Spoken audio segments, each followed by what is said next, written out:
Oke, siap.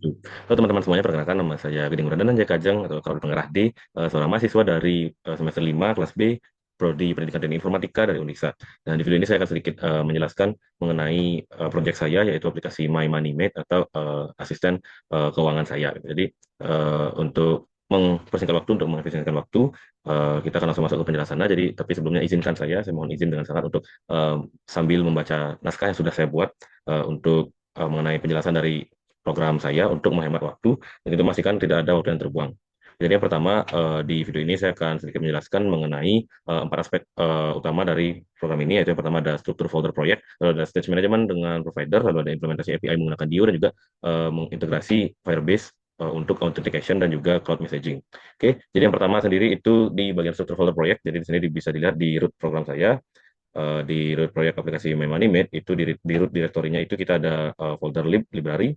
Nah, folder library ini adalah folder utama dari aplikasi kita. Lalu di dalamnya itu ada folder models yang berisi model atau model data yang digunakan dalam aplikasi, di mana kita memiliki dua model utama, itu ada product model dan juga transaction model. Nah, di sini model ini menggunakan factory constructor from JSON gitu. Jadi untuk konversi dari JSON ke objek Dart. Nah, sini contoh kodenya seperti ini. Lalu selanjutnya di library itu selain models kita juga punya folder provider. Provider ini berisikan stage management menggunakan provider pattern dan juga kita memiliki tiga provider. Di sini ada out itu authentication, terus ada product provider, juga ada transaction provider. Terus selanjutnya selain dari provider dan juga model, kita juga punya service. Jadi service ini foldernya itu berisikan tentang layanan eksternal. Dimana di sini ada API service, lalu ada notification service dan juga Firebase service. Nah, selain itu kita selain di folder service, kita masih juga punya folder UI. Nah, folder UI ini ada dua subfolder lagi di dalamnya, itu ada screen dan juga widget. Lalu selanjutnya, selain dari screen sendiri, kita juga punya utils. Nah, utils ini, folder utils ini berisikan konstanta dan juga utility function yang digunakan di seluruh aplikasi saya.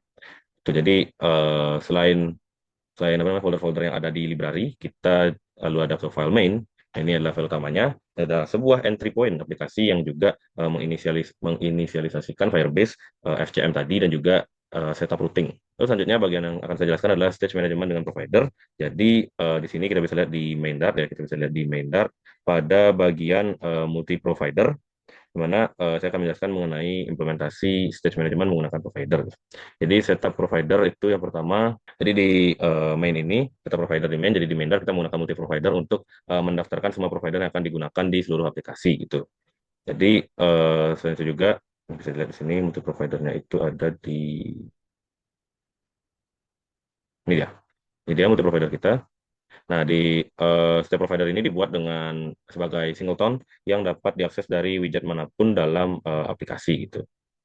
Lalu selanjutnya di authentication provider itu kita bisa lihat di sini, providers di out provider.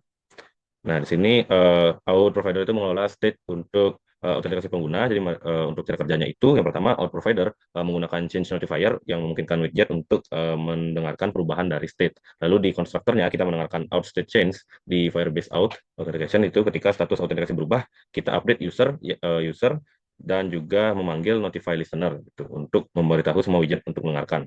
Di metodenya itu ada metode sign in with Google itu untuk melakukan proses login ya, proses login. Lalu yang pertama itu prosesnya dengan meminta user memilih akun Google yang terdaftar di HP-nya, lalu mendapatkan kredensial dari Google Sign In, lalu sign in ke Firebase menggunakan kredensial tersebut, dan juga update state dan notify listener. Jadi metode untuk sign in seperti itu, lalu di bawahnya ada metode sign out. Sign out ini seperti biasa kita melakukan logout dan membersihkan sesi login kita menggunakan akun Google yang sebelumnya gitu. Lalu seterusnya ada transaction provider. Di sini transaction provider itu ada mengelola dua jenis data ya. Yang pertama ada API product, mengelola API produk dan juga mengelola local transaction. API produk itu adalah data produk dari API dummy JSON, dan untuk local transaction itu adalah data transaksi yang dibuat user secara lokal gitu. Provider ini memiliki getter untuk mengakses data, seperti yang pertama itu ada API produk itu untuk list produk dari API, lalu ada local transaction itu list transaksi dari lokal, lalu ada ES loading. ES loading itu adalah status loading, lalu ada total amount itu adalah jumlah transaksi lokal gitu. Lalu untuk metode fetch API transaction ini itu adalah tugasnya itu untuk melakukan pertama itu set is loading itu menjadi true dan juga notify listeners, lalu memanggil API service untuk mengambil data, lalu update API produk dengan hasil, dan juga yang terakhir adalah set is loading tadi yang true menjadi false dan juga notify listener lagi. Jadi setiap perubahan state diikuti dengan notify listener agar UI yang menggunakan provider ini otomatis terupdate itu. Lalu selanjutnya ada penggunaan provider UI. Saya lihat di home screen ya. Home screen. Nah, ini home screen. Nah, di home screen ini kita bisa lihat di tampilan home screen kita menggunakan provider dengan cara Dart, lalu ada apa namanya Final Text Provider gitu. Kita lihat di sini.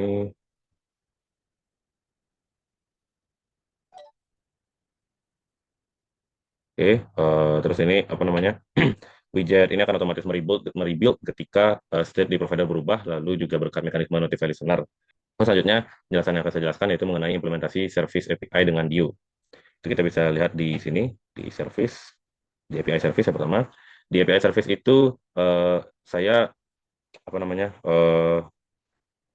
menampilkan di apa namanya setup Dio client.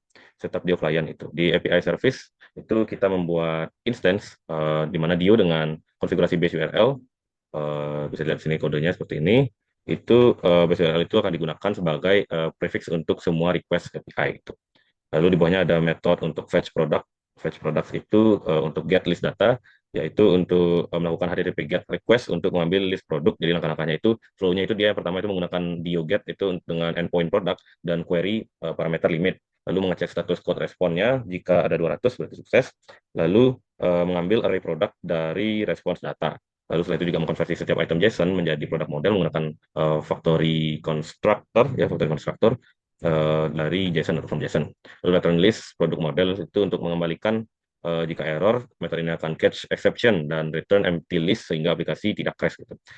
Nah, ini dia ada fetch product detail. Nah, di fetch product detail ini adalah untuk metode ini untuk mengambil detail produk berdasarkan ID-nya. Jadi flow-nya itu yang pertama juga menggunakan dioget untuk dengan endpoint produk garis miring ID. Lalu jika sukses konversi respon data menjadi produk model. Lalu setelah itu di return produk model atau null jika error gitu.